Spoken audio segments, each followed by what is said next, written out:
Hi there and welcome to another video from me, Mr. Arnold. We're going to do a crash course in the Statistics 2 module for Edexcel A-Level, and we're going to start off. This first tutorial is on the binomial distribution. As always, if you're looking for further help with your studies, do check out youtube.com/Mr. Arnold's Maths, or please do follow me on Twitter at Mr. Arnold's Maths. Alright, okay, so really quickly, the conditions for a binomial distribution. It does come up in questions. I'm going to show you a question in a moment. You must learn these.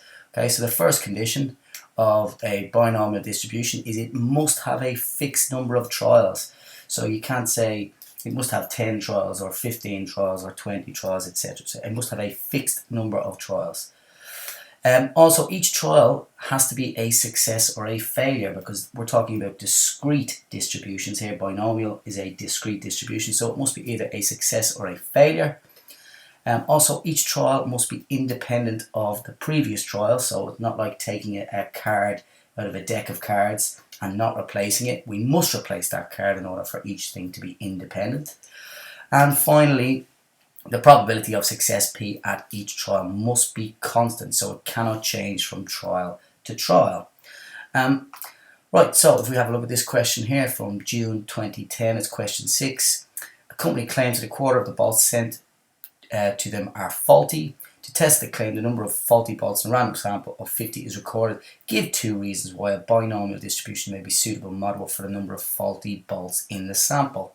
2 marks for this, and any 2 of these will give you the marks. So any 2 of the 4 conditions will give you the marks, but ensure that you know all 4 of the conditions. Okay, so that's the conditions tied up. Just make sure that you know them.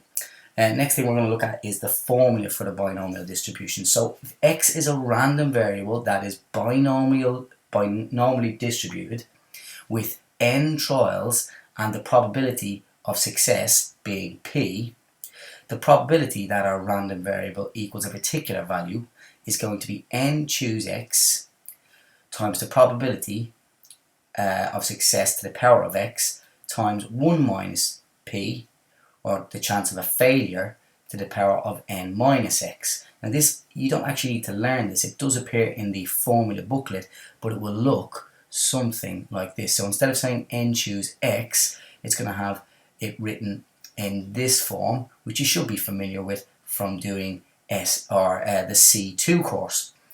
So let's have a quick look at an example here. A biased coin is tossed so that the probability of a tail is 2/3. The coin is tossed repeatedly. Find the probability that in the first 8 tosses there will be exactly 2 tails. So let's just scroll down a little bit here. So if x is my random variable, and it's binomially distributed, and we're going to have 8 trials, and the probability of getting tails will be 2/3, 2/3. So x is binomially distributed, the random variable being the number of tails. I want to know what is the probability that the number of tails is equal to 2. Okay, our formula is very useful when we're looking for probabilities that are equal to something. You'll see what I mean in a moment when we talk about using the formula booklet. So I'm just going to plug the things into the formula here. So let's just label everything. The number of trials, n, is 8 because we've got 8 tosses of the die. A success is getting a tail, and the probability of that success is 2/3. 1 minus P, or the probability of getting a failure, is going to be 1/3. Okay, so if the probability of success is 2/3, the probability of failure is 1/3. And x, which is the number of tails we're looking for, is going to be equal to 2. And that comes from here. So there's all the information we need. We should be able to just plug these into the formula now and get our answer. So n choose x. So I need 8 choose 2 multiplied by the probability, which is 2/3, so 2 over 3, to the power of x, which is 2, multiplied by the probability of failure, which is 1/3, to the power of n minus x, so n minus 2, which is 6. And what we do is we plug that into our calculator, and when we do that, we'll find out that the probability that we get exactly 2 tails is going to be 0.01713 significant figures. Okay, let's move on to an exam question now. And this exam question comes from January 2010. It's question 1, part B. So I'm told that a manufacturer supplies DVD players to retailers in batches of 20. It has 5% of the players returned because they are faulty. Find the probability that a batch contains, part B, no faulty DVD players. So let's just write down what the question is telling us. We know that it's binomially distributed, and x is going to be the probability that we get a faulty player. So x is binomially distributed. They come in batches of 20, so that means n is 20, and the probability of a faulty player is 5%, which is 0.05. Okay, so I want the probability that no faulty DVD players. So essentially what I want is the probability that the number of faulty DVD players is equal to 0. So I'm going to use my formula here. Now remember that n equals 20, p equals 0.05, 1 minus p therefore will equal 0.95, and x will equal 0, because I want no failures. So it's going to be 20, choose 0, multiplied by 0.05 to the power of 0, multiplied by 0.95 to the power 20. And when we plug that into our calculator, to 3 significant figures we get 0.358, and that's to 3 sig fig. Okay, so just plug it in to the into your calculator using the formula. Okay, let's have a look at another example here. We got January 09, question 5, part A. So a factory produces components of which 1% are defective. So you're either defective or they're not. That's your success or failure, essentially, for your binomial distribution. Components are packed in boxes of 10, and a box is selected at random. Find the probability that a box contains exactly 1 defective component. So let's just write down a question in context again here. So x is going to be a random variable such that a component is defective, and that is binomially distributed. They come in boxes of 10, so each number we have 10 trials, and 1% are defective, so that's 0.01, and we want the probability that my random variable has exactly 1 defect. So that if I choose one at random, we'll have 1 defect. So again, just write down everything here. N is going to be 10. Probability equals 0.01. 1 minus p equals 0.99. And finally, x, in this case, is 1. So we have 10 choose 1 times by the probability, which is 0.01 to the power of 1, multiplied by 0.99 to the power of n minus x, which would be 10 minus 1, which is 9. And then when we plug that into our calculator, we get 0.0914. and that's to 3 significant figures. So a handy 2 marks there again. One more example. This is from June 08, question 5, part B. So Sue throws a fair coin 15 times, records the number of times it shows a head. Find the probability that Sue records exactly 8 heads. Again, this is a binomial distributed random variable. So x is distributed binomially. She's going to toss the coin 15 times, so we've got 15 trials. The probability that shows a head is going to be 0.5, and we want exactly 8 heads. So I want to know what is the probability of the random variable showing exactly 8 heads. That's going to equal 15, choose 8, times by the probability that we get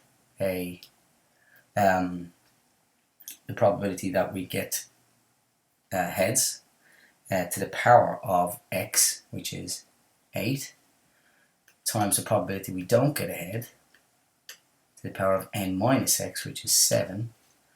And when we plug that into our calculator, we get a probability to 3 significant figures of 0.0196. Okay, and again, another handy 2 marks there. Okay, let's move on now to reading our tables. So we've got the binomial tables, and it's a little bit similar to what we had to do when we did the normal distribution. However, this is for cumulative probability, so it's for the probability where x is less than or equal to x. So let's have a look. We've got 4 examples here, and I'll show you how to read off the tables. So I've got a random variable x that's distributed binomially with 25 trials, and the probability of success is 0.25. So I want the probability that x is less than or equal to is less than or equal to 6. So we had 24, n was 25, so I'll find n equal to 25. I'll also find the probability, which is 0.25, which is here, and I want n equal to 6, less than or equal to 6, which is here. So what I do is I read off 0.5611. 0.5611. Okay, what about the probability that x is equal to 6? Well, we could use the formula, but that's also going to be, if I was to use the table, it's the same as the probability that x is less than or equal to 6, take away the probability that x is less than or equal to 5. Another way of doing it. So if I do the probability that x is less than or equal to 6, take away the probability that x is less than or equal to 5, I should get the probability that x is equal to 6.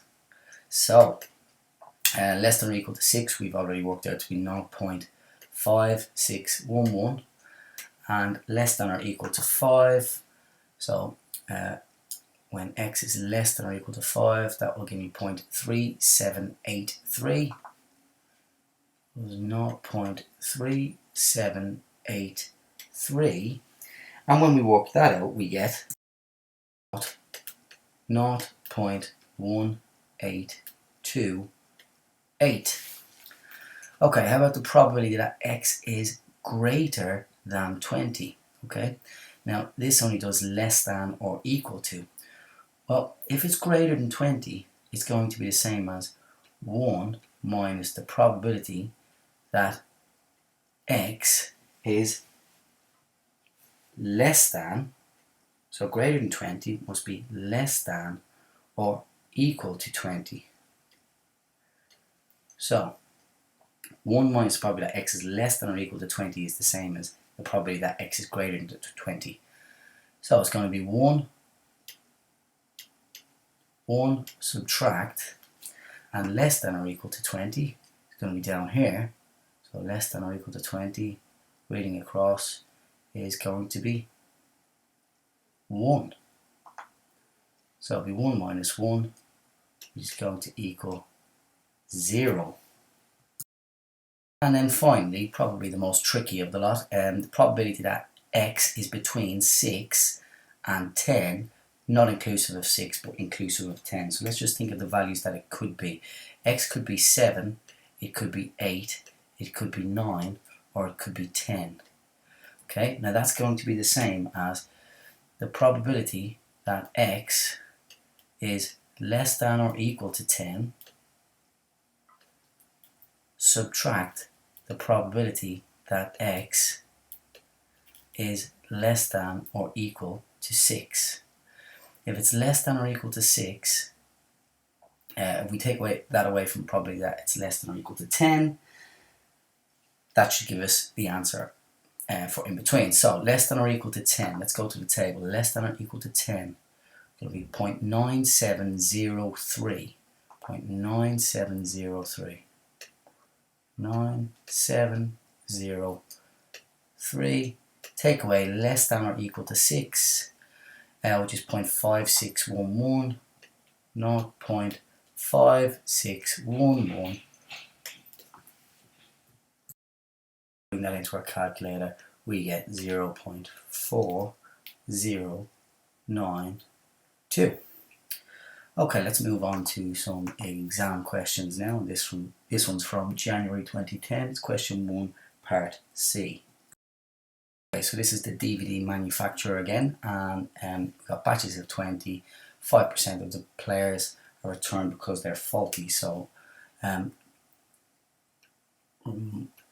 remembering that means that x is binomially distributed with a value n is 20, and the probability of a faulty player is 0.05, and with the probability that more than 4 are faulty. So I want the probability that x is greater than or equal to 5. Remembering that our tables only do probabilities that are less than or equal to x, that must mean that we're going to have to look for 1 minus the probability that x is less than or equal to 4. So I have the table ready here. Remember that n must be 20 and the probability must be 0.05. So when n is 20 and the probability is 0.05, we want the probability that x is less than or equal to 4, which is 0.9974.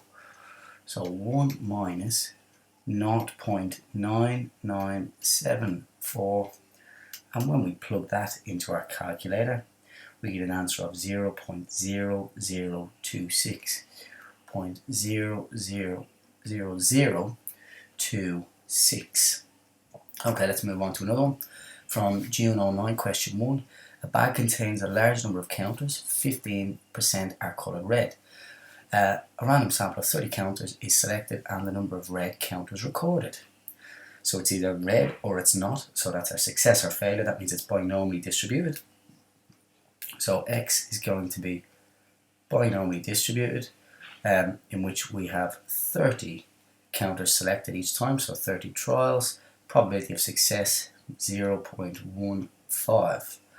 Find the probability that no more than 6 red counters are in the sample. So no more than 6, that means it must be less than or equal to 6. So no more than 6. The probability that x is less than or equal to 6 is what we want here. So let's go to our table again. I want n equal to 30 this time and the probability to be 0.15, and I need less than or equal to 6. So n is 30, probability 0.15, probability less than or equal to 6. So I read across, here we go here, 0.8474, 0.8474. So another handy 2 marks there. Okay, let's talk about the mean and the variance. So the mean of a binomially distributed variable is given by n times p. So the number of values, the number of trials times by the probability, that's the expected value of x. The variance of x, also known as sigma squared, is given by np times the probability of a failure, or times by 1 minus p. Now you don't need to worry about having to learn these because they're in the formula book for you. And that's how they appear in the formula book. Okay, let's have a look at an example or two. So I've got a fair four-sided die that has the numbers 1, 2, 3, 4 on its faces. It's going to be an unusual die that only has 1, 2, 3 and 4. It's rolled 20 times and I'm asked to find the mean and variance of x. A random variable x represents the number of 4s obtained. That means that x is binomially distributed. We're doing 20 trials, and the probability of getting a 4 must be 1/4 if we've only got 1, 2, 3 and 4 on the faces. The mean and the variance of x, well, the mean, mu, is given by n times p, which is going to equal 20 multiplied by 1/4, and 20 times 1/4 is 5. The variance, sigma squared, is given by n times p times 1 minus p, which is going, well, n times p is 5, so it's 5 times by 1 minus p is going to be 0.75, and 5 times by 0.75 is 3.75. Okay, we're asked now to find the probability. Find the probability that x is less than mu minus x, which is going to be 5 minus, well, 5 minus the square root of 3.75, which is going to give us the probability that x is less than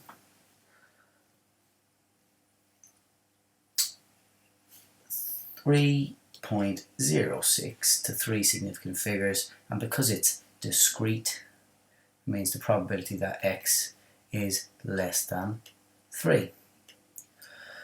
Okay, so the probability that x is less than 3, where n is 20 and the probability is 0.25, we can go to our tables now.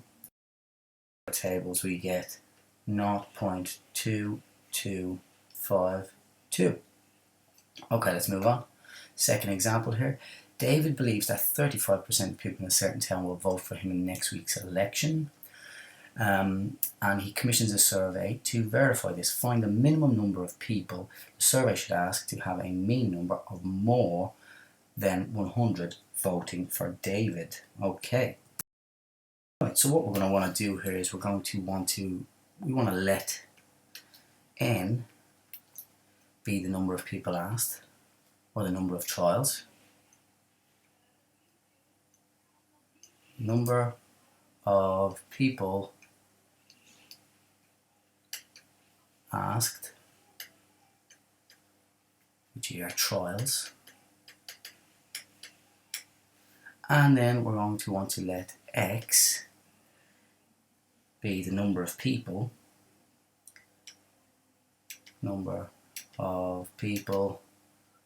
voting for David. Okay, now let's just remind ourselves it's binomial, so that means that my random variable x must be binomially distributed. We're going to have n trials, and I believe that the probability of a success is going to be 0.35. 35% of people will vote. Okay, so I want to know, I want the minimum number of people, so I want the value of n such that the mean number of voters of more than 100, okay?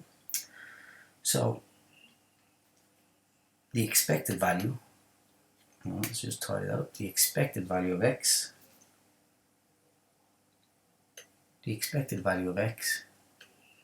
is given by n times by 0.35, and I need that to be greater than 100. I need the expected value, or the mean, I need the expected value to be greater than 100. which means that I want 0.35n to be greater than 100, and then solving for n, that means that I'm looking for n must be bigger than 100 over 0.35, which means that n must be more than 285.7, which means n at least 286 people should be asked. So 286 people should be asked.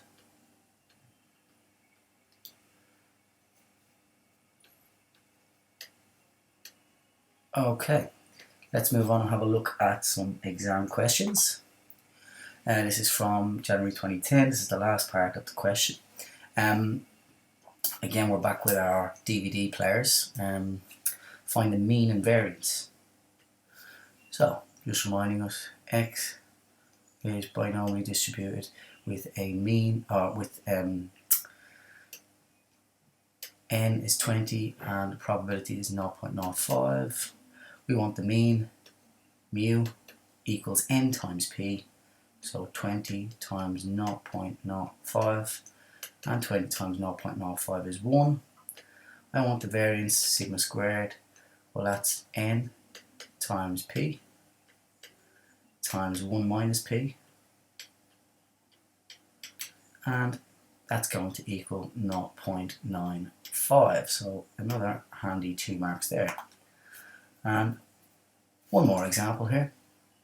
So we got, this is from June 08, question 4, part B. Each cell of a certain animal contains 11,000 genes. It is known that each gene has a probability of 0.0005 of being damaged. If we choose a cell at random, find the mean and variance of the number of damaged cells in damaged genes in the cell. So let's just write this down as always, that let x be my random variable and it's binomially distributed. We have 11,000 genes and the probability of a damage is 0.0005. Write the mean, mu, using the formula, equals 11,000 n times p times by the probability 0.0005, and when we plug that into our calculator we get 5.5, and the variance, sigma squared, will equal n times p times 1 minus p, and plugging that into our calculator we get 5.49725. I just had a look at the mark scheme as well, and it says that it will not accept an answer of 5.5. Okay, so if you are going to round 3 significant figures, don't forget that 0. Okay, do not forget that 0. Okay, that's all for the binomial distribution. Next video we're going to take a look at Poisson and how to approximate the Poisson. Thanks for watching. Hopefully you found it useful. Take it easy and I'll talk to you again sometime.